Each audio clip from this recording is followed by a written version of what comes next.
Christine Jacobs. I have the pleasure of being the executive director of Represent M.P.A. We are the PAC in Pennsylvania dedicated to electing pro-choice Democratic women to Harrisburg. I like to tell everybody that when we started about 10 years ago, we had 18% women in our state legislature. We're now up over 30%, 33%, I think, women. And we have a speaker who we've helped to elect. So we're very proud of, it's not just us, of course, but we're very proud that we've been part of a good movement in Pennsylvania. And one of the things that's brought us, both having the Democratic majority and having people who care about issues and being part of the care economy and caring about issues that affect all Pennsylvanians, is we get to talk about important things like childcare, and they get to be brought up to committee and they get to be discussed in the legislature. And so we've got two excellent guests today who will be talking on this subject. I just pulled out a couple headlines. A recent headline said that new reports that childcare in Pennsylvania is terrible. Our childcare educators don't make enough money to live on. And what happens with the lack of childcare?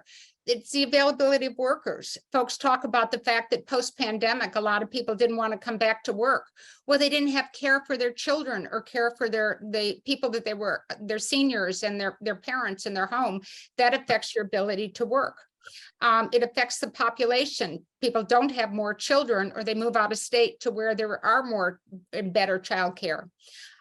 It's also an equity issue for women and mothers in the workplace, since women and mothers primarily, have the major childcare responsibilities in many homes. It means that they're not, if you've gotten torn between two different areas, between your work and your home, it's very hard, and then people discount your work because of that.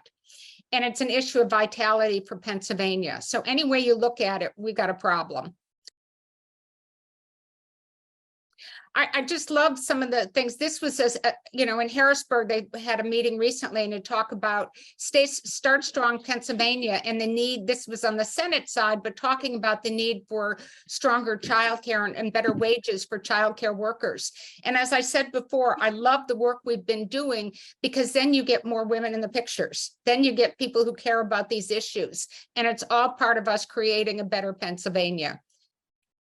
So who do we have here today? We have State Rep Morgan Cephas, who has supported for as long as she's been there, and we're very proud of our support of her. She's got major committee assignments, and she is a co-sponsor of the Employee Child Care Bill HB 975 that I'm sure she'll talk about today.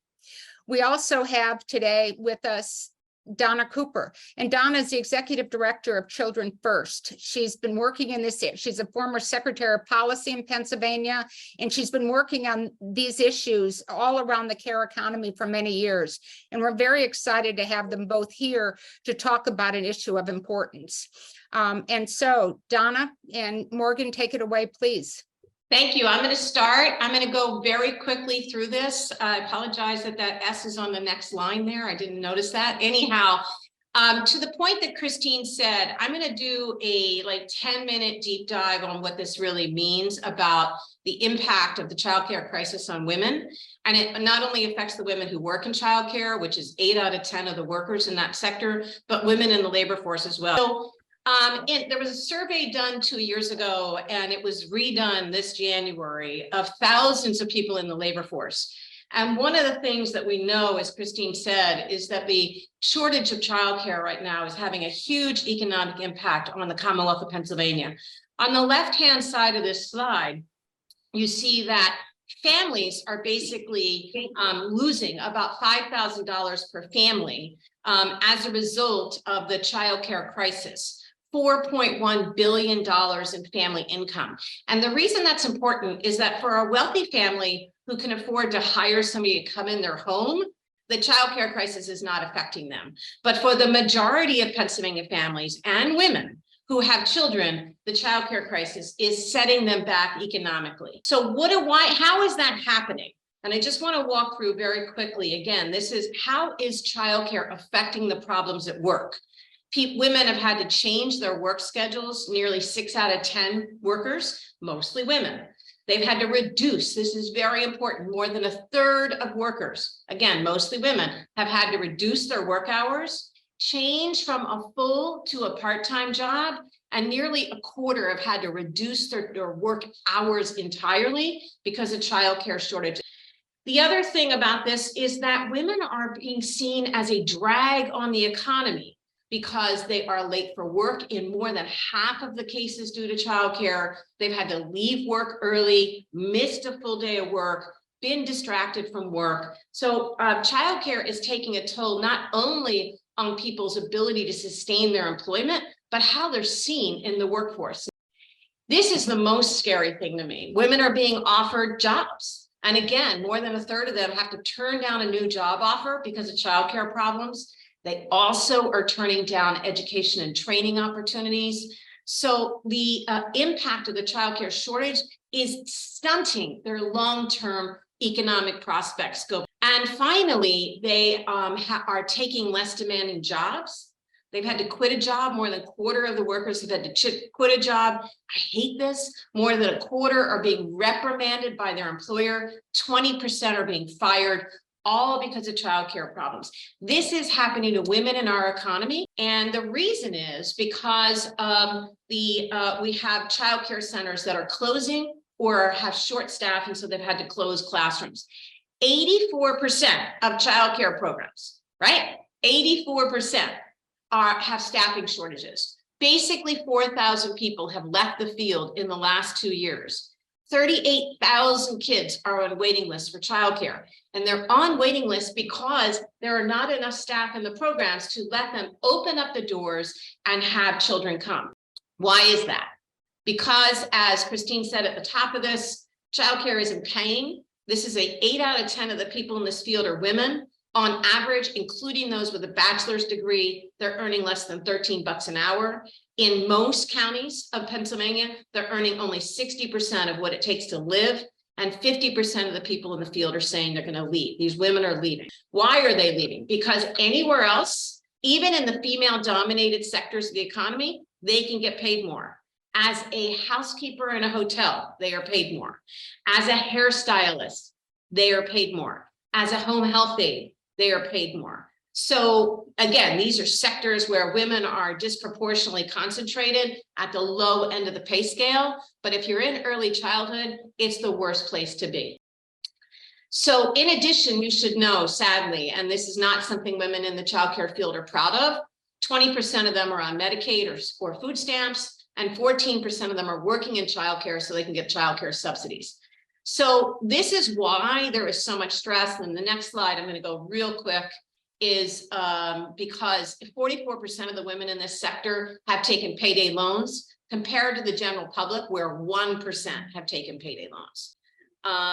So what's it mean? So we have women in the economy being harmed, their economic prospects, their employer view of them, women working in the sector for low wages. And at the end of the day, 75% of the kids in the state who need childcare and who would benefit from childcare can't get in because the state is underfunding it. If they're babies and toddlers, you can be on a waiting list for 3 or 4 years to be, well, no longer is your kid a baby or a toddler by the time you get that call that you can go to a program. 80% of the kids who are babies and toddlers can't get into subsidized childcare because the federal and state partnership that supports this is not robust enough. So the other thing you should know is that most of the kids in Pennsylvania are not in high quality childcare. And this is a real challenge because if we want kids to be in high quality childcare, we have to pay for quality staff who have training, who have associate's degrees and bachelor's degrees. Well, at $12.43 an hour, that's not happening. And so it doesn't have to be this way. And Josh Shapiro proposed a very modest increase in childcare, far too modest. In spite of the fact that basically 100% of Pennsylvania voters believe early childhood education is important.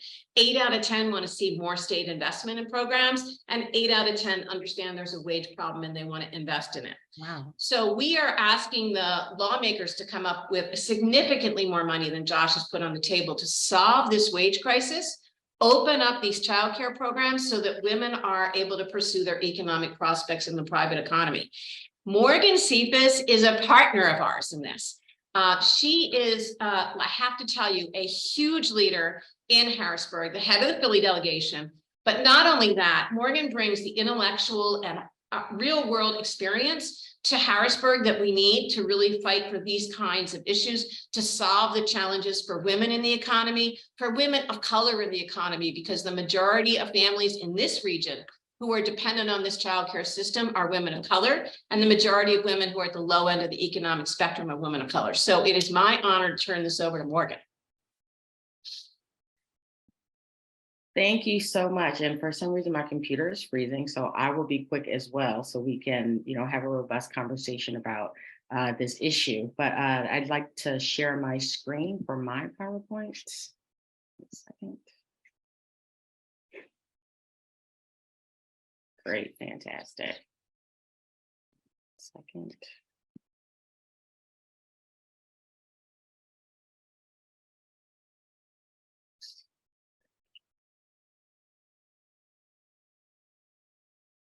Okay, perfect.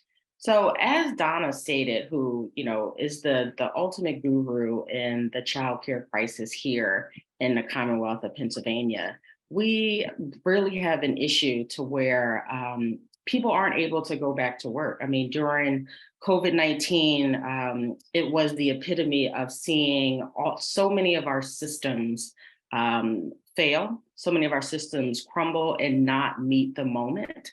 But these are challenges that we've known have existed for quite some time. So this childcare crisis is not a new crisis, but now we really have an opportunity with the significant budget surplus that we have, the rainy day fund that we have, to really move the needle on this crisis, specifically in this moment. A lot of the statistics that I was going to share, Donna has already shared them, but I'll really reiterate it. So here in the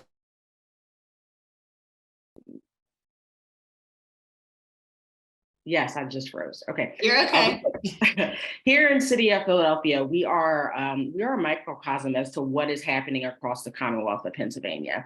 When you think of minimum wage being still at $7.25, that is $30,000 a year an individual is able to make. And here in the City of Philadelphia, with our cost of living, a single person with no dependents, no children, I think I froze again. Oh, no, I'm good. A single person with no children is roughly making around $31,000 a year. And if you just think of the cost of living here in the city of Philadelphia, and with the average cost of childcare, as Donna stated, being roughly around $12,000 to $13,000 a year, that is literally almost 30% of an individual's income. So, we are at a crisis. And, there was a study during the COVID pandemic that we saw women, close to 2 million, over 2 million women, and that's just the women that we know, needing to leave the workplace, because of the childcare economy, because of, frontline workers that are in our childcare facilities, not being able to show up, for various numbers of reasons. We saw women needing to leave the workplace again to maintain their own childcare at home and, work from home. We also saw women leaving the workplace, again, as a result of taking care of older adults and, really having that burden placed on them. And I think as we, again, learn the lessons of COVID-19 in so many different areas, we really need to fix and shore up this system with childcare here in Pennsylvania. And we have the ability to do it. As Donna stated, I know here in Philadelphia, our mayor has proposed a budget to allow for 5,000 pre-K slots. But one of the questions I asked was, what does it cost to bring it to scale? What does the number look like to bring it to scale? And it's 20,000 young people still looking to access care. And again, this is just in Philadelphia, which again, I feel like is, a picture of what is happening across this system. So when we're talking about, workforce shortages, when we're talking about wages being extremely low, it's a reflection that we have such a gap in opportunity and care for young people. So again, we really have an opportunity right now to really shore up this system, but we have to do it in a strategic way.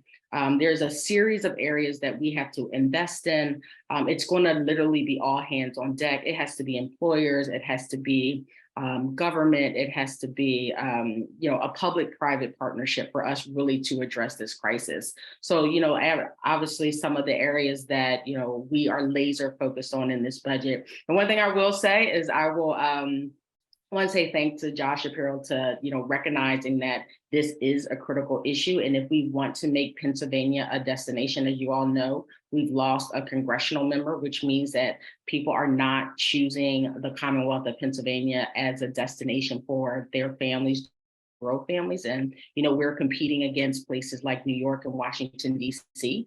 But the only way that we're going to really be able to compete in this economy is, again, we have to shore up the system so families are, essentially able to grow.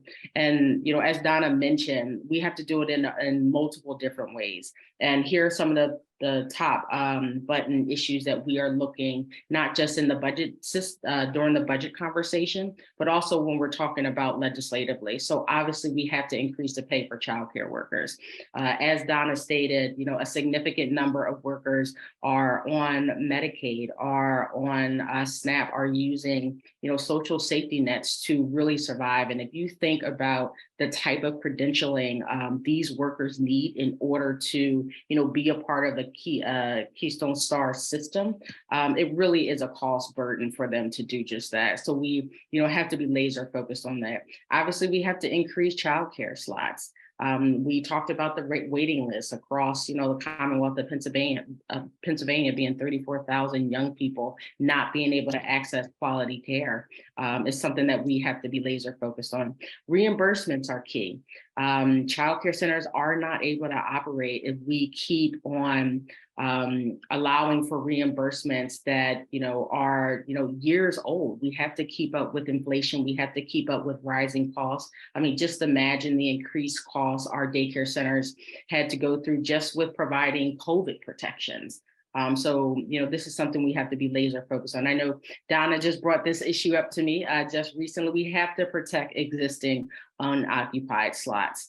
There's this false narrative that, there is no waiting list because there are unoccupied slots in our child care centers, when actually it's because we have a workforce shortage. And we want to ensure that these facilities are safe, which is one of the reasons why we have these unoccupied slots. But that, again, does not reflect that there is not a need. So that is going to be a battle that we're fighting this legislative cycle as well. And last but not least, increasing investments in home visiting is also going to be critical in this year's discussion. So again, not only do we have to, and I know Donna laid out the governor's budget, but, here are some figures that, he's been considering, but, based on the child care advocacy groups, he essentially is, I'd like to say this is a starting point, a starting point for us to have a discussion and really paint the picture as to what is going on and happening on the ground. And, ensuring that we, inch these numbers up, because again, we are in a moment of time, a good moment in time where we have the resources available to, again, shore up this system. So I won't go over these points, because I know Donna touched on it. Some legislative ideas, again, we have to be all hands on deck, not just during the budget season, but how do we shore up the system and incentivize different partners to play a critical role in this crisis. So a series of us have introduced a series of bills. We're talking about, putting it together as a package, as well as, some of our Senate colleagues who will be, offering dual legislation. So one piece, myself and Liz Hainbridge, we have, well, I don't want to go there yet. Sorry about that. Tina Davis has the graduated increase to the child care and dependent care tax credit, which was something that Governor Wolf, really emphasized in his budget. And you see Josh Shapiro is continuing that. And again, we want to make sure that these aren't just executive actions, but that they actually become law and become policy. So, we're not continuously having this conversation. And, these tax credits put dollars into families' pockets, which is, the something very extremely critical when it comes to this issue. The other thing is incentivizing employers to fund childcare for their employees. Employers got to get in the game. If they could have place-based childcare opportunities in their facilities to where parents are able to come to work, be able to get quality care. And, it really will, help when we talk about, women needing to, either leave early or needing to take off. As it relates to childcare, employers have to really get in the game. And, what we're proposing is a potential tax credit provided to employers, but we're also proposing a public and private partnership between the state and the employer. So matching dollars to employers that are building out child care centers that are, again, on site, that are helping, their workforce. The other thing, and I know Donna mentioned it, is reexamining the credentialing requirements for child care workers in leadership. Again, it is a heavy burden to, have bachelor's degrees, master's degrees. And again, the pay is so low that you're keeping your own self in debt. And I know my colleague, Representative Jared Solomon, and I believe Representative Mahaffey have legislation addressing this critical issue. Again, we need to further incentivize childcare centers to move along the Keystone Star system. One of the questions I always get, in my own individual district is and this is, when we go into, 1st through 8th grade, they're asking, is there a way that child care providers can better prepare our students so when they get into the 1st grade, they, have the basic knowledge that is needed to be able to thrive. And I truly believe that can be done if we, again, help child care centers move through the Keystone Star system and get them, prepared and up to par. So again, that continuum of education is strong when our young people, get into 1st grade. Last but not least is just, one other proposal that we're looking at. We know that the new student, the average age is above 25 years old. They're, have families that they're taking care of. And they could either be, getting their bachelor's or getting their associate's degree, or just trying to skill up in this economy and trying to pivot. So we need to have our post-secondary educational institutions, recognize that their role and their part in this childcare crisis, and, providing that as an opportunity as well. One thing I know, I sit on the board of community college here in Philadelphia, and they provide on-site childcare for those that need it at a very minimal cost. The program is ending, but it's something that they're advocating for. But I really believe that it could be a model across our post-secondary institution system to better help support working families that, again, are trying to move along the economic spectrum. So those are some of the things that we, are thinking about doing. 1 second, I want to stop my screen here. Button. 1 second. Thought I had this figured out. Sorry. Oh, that's okay. Okay, here we go. Perfect. Found the big red button. But yes, so, again, all hands on deck with this. And I think one of the great things, particularly what represents support, is that we were able to take the majority.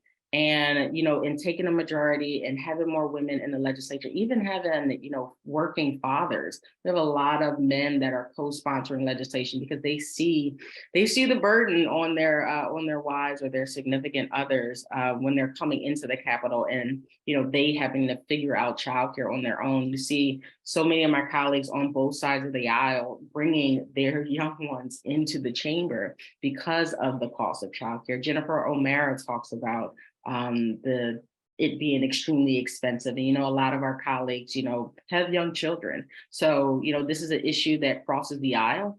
And I think, again, the great thing, and with Represent support, we have been able to take the majority and have Speaker McClinton in the rostrum.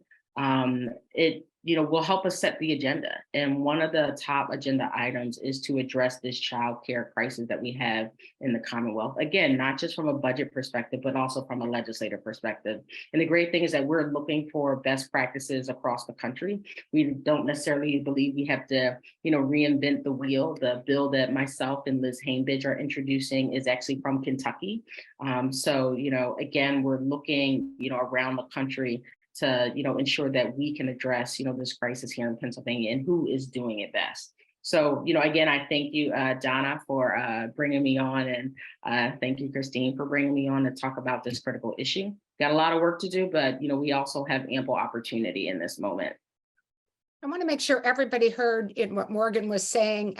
We at Represent talk a lot about reflective democracy. And we talk about the fact that we're not going to have the support, the government that the democracy that we think we have until our elected officials reflect all of us. And it's not just race and gender and religion and things, but it's lived experiences. And as she's talking, Jen O'Mara had a baby while in office. Senator Amanda Capoletti recently had her first child. She's the first senator to have a child while in office. These experiences affect all of us. They help them to understand, and they help to make the case for a lot of things that we want to work on. And so I'm just thrilled that the women that we've supported have been part of this process. And but there's a lot of work to do. So question for you both. I thought as part of one of the recent federal pieces of federal legislation, there was childcare money in that. Is that coming into Pennsylvania? Do we get to use that? Don't shake your head no, Donna. Please don't be shaking your head no. Donna would know. Yeah, so there's a couple things. So the feds fund childcare through the Child Care Development Block Grant. So Trump and Biden have increased the federal Child Care Development Block Grant. And I got to tell you, Trump put a lot more in than Biden so far has been able to get through. But nevertheless, yes, that has significantly helped. Prior to the Trump and Biden increases, Pennsylvania was reimbursing child care programs at 45% of what they're charging. And now we're way up to 60% of what it costs. So the feds have helped. We should be paying child care providers actually what it costs, but we're only able to do 60%, which means that all the families are covering a burden, as Morgan said, close to 30% of their income. The other thing is that in the CHIPS bill, the Biden CHIPS bill, there was money around childcare requiring employers to find ways to increase access to childcare for their employees. That hasn't rolled out yet, and some bad actors are trying to stop that in court. And the infrastructure bill included money for childcare to remove health hazards like lead lines. Pennsylvania has access to that money right now, and we're working with the Shapiro administration to get that out to childcare centers. But that's at like infrastructure, improving the lead lines. Right. There have been several federal bills to substantially increase federal childcare funds. It should be at a minimum 50-50 federal state partnership, but we're not there yet. We don't have enough Republicans in the US House, and there's a little bit of a problem in the US Senate still with two renegades that are in our way. In our way, meaning that they're not in favor of Right, Manchin and Sinema have not been, right. Yeah, they're a problem. Yeah, I assume that when you said renegades, I assume that's who you meant. So Yeah. So we definitely, the feds are a big player in this, and we definitely need the feds to step forward. This is a crisis in every state right now. Pennsylvania is not unique. I had a question before the event, and I mentioned it to you, that somebody had a question about the foster care system and how it's affected by childcare funding, and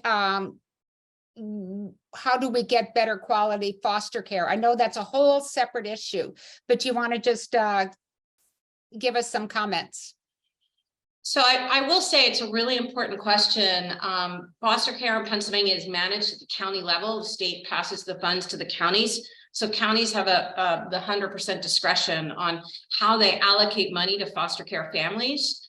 As I think people may not know, Pennsylvania is a state where lots of kids are removed from their home at a greater rate than most other states. And Philadelphia actually exceeds the national rates as well. And when we remove a kid from a home and put them in a foster care family, the overall expenses of the program dramatically rise. So kids are often taken out of their homes for economic reasons, like their parents can't pay rent that month, their parents can't afford food that month, even for 6 months. We'd be better off, and it would be cheaper to pay the rent for those 6 months and to remove the kid and put them in a foster care family, and it'd be better for the kid. So we have a lot of policy changes needed in the foster care system at both the state and the local level that would ultimately free up more money for foster care families. And so this is a state where there's a lot of work. Fortunately, Josh has appointed Val Arkush and Val has appointed Laval Wilson, both an amazing dynamic duo that can be very helpful in making these policy changes. And perhaps the new Philadelphia mayor will be able to play in that also. Super important. Super important. Sherelle gets it. So right. I think, you know, woohoo, we are in a great situation with her coming in as mayor.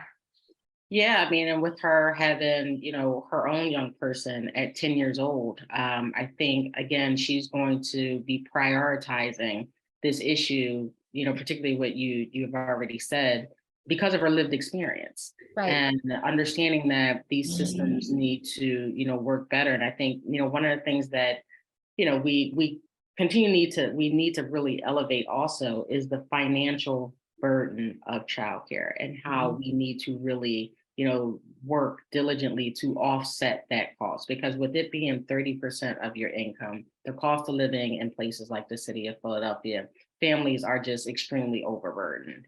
And, you know, I think one of the great things about elections is that there's so many great ideas that bubble up from the conversation. I feel like the vision that they paint of, you know, the future of Philadelphia is always just so bold when candidates are jockeying for people's support.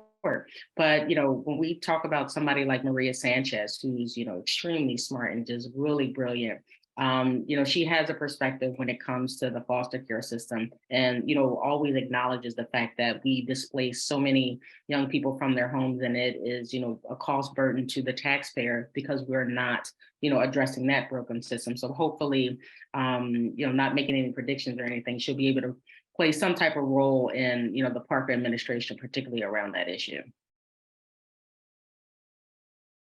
So how much, as you're looking at possible legislation and budget changes, Morgan, how much coordination is going on with the Senate? You know, I showed a picture earlier of Judy Schwenk and other senators, but is there, you know, my big fear this year is that we've got the majority in the House, you're passing some incredible legislation, but the Senate won't take it up. Is this an issue that will be discussed and an issue that they'd go along with putting more money in the budget? Absolutely, absolutely. You know, well, one of the positive sides is that, you know, you all don't move our bills, then that means we don't move your bills. So we essentially what that happens, that kind of essentially we all have to come to the table and identify issues and policy opportunities that we all can agree on. And I think, you know, childcare is, you know, one of those issues that I do believe that we can come to the table. But, you know, according to Donna, they're having, you know, a difficult conversation with the Republicans over in the Senate. But, you know, as long as we stay firm here in the House, I think, you know, we really could balance, you know, the conversation with the Senate with what they're trying to do with childcare. And, you know, I think, you know, having partners that, again, that are across the aisle, but also both in the House and the Senate, elevating this conversation around childcare, I think it will, you know, force the administration to be laser focused on moving the needle on the numbers that he proposed. Christine, can I add one other thing? I think Morgan's absolutely right. I think people might not know that our legislature has a bicameral, bipartisan early childhood caucus. It's the largest caucus of for any purpose in the legislature. And that's been built over 20 years, started by Ed Rendell, right? So you elect Democrats, they make these issues a priority. You bring in people like Estelle Richmond and Harriet Dichter, they make this issue real. You bring in people like Joanna McClinton and Morgan Cephas, and they start to make it unavoidable in the building. And so we do have a pretty bipartisan infrastructure to work with. Now, that said, in addition, employers in red parts of this state feel this crisis. We built the Start Strong and the Pre-K for PA campaign. Children First built both of those campaigns. And we've been doing press events across the state with employers in red senatorial districts, specifically to show the urgency of addressing this issue. So there is an infrastructure that enables Morgan to push in the House to maybe make it harder for the Senate Rs to be oppositional on this issue. Well, I'm not sure if I should be encouraged or not from that, though. I mean, it's good that there's an infrastructure to do it and people are talking, but when it comes down to appropriating money and Right. making requirements of companies, that ends up being a whole different story. So Absolutely. And I will tell you that while employers in the red parts of the state are raising this issue, there are ideological reasons in the Senate that they won't go along. And so we actually have to continue to build ground there with either Republican or Democratic candidates who are going to make this a priority. That's what I have to say. You guys can say something different. Yeah, I would say looking towards the organizations that, support, those across the other aisle and getting them on board. So an organization like the PA Chamber of Commerce are, understanding the more than, us, the pressures of employers and, this being one of the reasons why they have, so many vacancies in their own shops. So I think that is going to be, particularly for some of the bills that we're offering, is to, co-sponsor obviously with a Republican and, talk to, those organizations that put pressure on the other side to move some of these initiatives that we're talking about. But also, I think when it comes to things that we move out of the House that, a majority of Pennsylvanians want to see in the Commonwealth, when they see we are able to make the case if the Senate doesn't bring them up, we need to flip the Senate now, because again, they're not passing common sense gun laws. They're, not, shoring up this, childcare crisis. And, it only gives us a narrative, during the next election cycle to really put the heat and the pressure on that chamber. But I do think, obviously, our first strategy is seeing how we can come together to work on this issue again, particularly because everyone is bearing the brunt in suburban areas, rural areas, urban areas. They're all really at a scarcity for workers, childcare slots, and families are feeling the pressure. So I do think this is an issue that we all can get behind. Again, it's just putting pressure on the Senate to move as much as possible. But I do think this will be a budget conversation that we are laser focused on, particularly with the numbers that Shapiro offered. So what do you want us to do? I know after we finish this part of it, we're going to talk about how important it is to flip the Senate. That's not Donna's issue. That represents charter. But right. What do you want us to do in the meantime? We've got a couple years, how do we approach the business community? Do we write letters? Do we picket? What do you want us to do for you? So next week, there'll be a pretty strong action alert that starts to go out every week to Pennsylvanians, asking them to make sure that their senators understand the urgency of the childcare crisis. To the extent that Represent can share that across the state, that would be very helpful. It will be targeted at both the House and the Senate. We need the House Ds to put a really ambitious proposal on the table so that the Senate has something to negotiate from, far above what Josh recommended. So we'll start that next week. I think that, as you know, it's not really 4 years in 2 years, right? There are a set of races, and especially to the degree that the Represent list has citizens who live in those senatorial districts. Those senators can be very helpful this year. They are worried about that election this year. So concentrating any kind of agitation in those senatorial districts on childcare would be extremely helpful in the next 30 days. And next year is going to be a big year.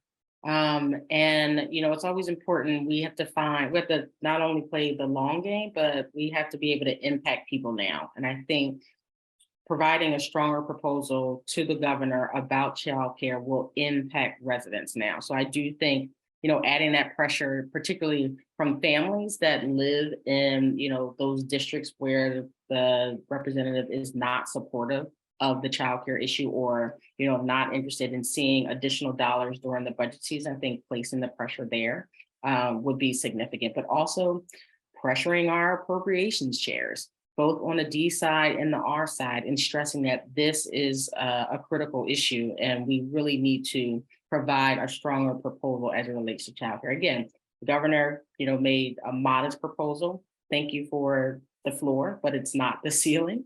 And we have an opportunity, again, with the dollars that we have in our surplus to really make a stronger investment in this childcare crisis. So I think, putting the pressure all around, D's and R's, but also even our governor to, accept a stronger proposal that is going to come out of both chambers.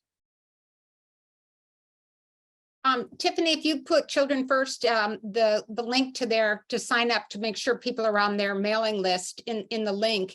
And then Donna, when you have start your action plan, be sure and make sure that we get it, and we'll send it out to all of our mailing lists, because this is a critical issue up and down the chain for people working for all of this, for all Pennsylvanians. So again, thank you both very much. I really, I learned a lot, and I hope that everybody else did. We will be sending out the information that they talked about in a follow-up email to this call. But talk about this, when you all go home, or you're chatting with your friends, go, I had no idea it was as bad as it is. And I had, you hear about people not wanting to work. You hear about in Congress to keep talking about putting work requirements on SNAP benefits. But as you just saw today, many of those people who work in childcare already are working, but they have to get SNAP benefits in order to subsidize their lives. You hear a lot about the rent and how high rent is getting. You think you're getting these people who are working in childcare are getting the big squeeze, or people who have outside jobs who are trying to find childcare so they can afford the higher rent. It's one big system that we've got to work on. And I so appreciate our speakers today. So thank you very much. Thank you. Thanks for including us. Bye-bye. Anytime. As Tiffany put in the chat, we're looking for future subjects, areas of interest to everybody, but let's go into some results from yesterday. Thank goodness, Heather Boyd won in HD 163 in Delaware County.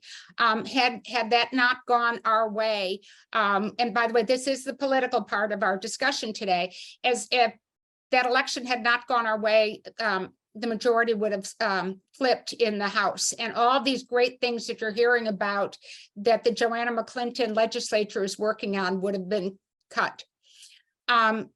So onward with our Democratic majority. But as you heard in what we've talked about before, the Senate is currently 22 Dems and 28 Republicans. Everybody's talking about the same 3 seats that are flippable that could get us to a tie. And there will be some other races that they're going to look good as we go through things. But these are very expensive races. 2 things here, follow up on what Donna said. And if you live in any one of these districts, be sure and start putting pressure on your Republican legislator.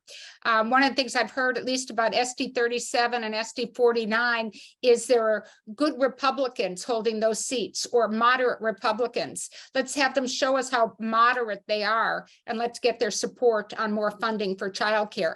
But in the meantime, they're still looking for candidates for those races. We're hoping that they're going to have some amazing women that represent can support, but these are going to be very expensive races, and we're going to need some help. And early candidate support is good. We've talked before about some of these races that are going to be for people we elected in this last cycle. Their re-elections are going to be very expensive. Mandy Steele was on a few weeks ago from Allegheny County, and she talked about the fact that her opposition has already, or the Republicans are already sending out mailers against Mandy now in 2023 about the 2024 re-elect. It's going to be expensive. Learn more about us, obviously. Go talk about what we've done. When you get the follow-up email from this event, share it with your friends. We're working on our next breakfast briefings. I think our next one is going to be on the marijuana industry in Pennsylvania and what's going on legislatively and what's going on both in terms of legalizing marijuana, but also helping those people who have marijuana convictions get their convictions expunged. Be an interesting discussion. We're setting up dates for that now, and I'm looking for future topics. So we're always open to your suggestions. If you know somebody who's wonderful and terrific and wants to appear with us, like Donna Cooper and Morgan Cephas, let us know. 4 years ago, we did a trip to Harrisburg to go help our supporters from all over the state come together and see what happens, to meet our legislators in one place, to do a tour, to talk about issues. Are you interested in that? We're looking for some people who we're looking at possibly doing something in October, and we're looking to see who wants to help us plan such an event. So email us and let us know if that's of interest to you, or put your name in the chat now, or if it's of interest to you, or if you want to help us plan it, do let us know. And as always, I'm looking for volunteers. We found some great people who are doing data work for us on social media, but now that we've been waiting until the primaries were over so that we could start doing in-person events, and we're looking for help in that area. And thank you very much. Thank you all for leaving a little early today, but thank you all very much for supporting Represent, for being part of our network, and we look forward to seeing you again in the future. Take care.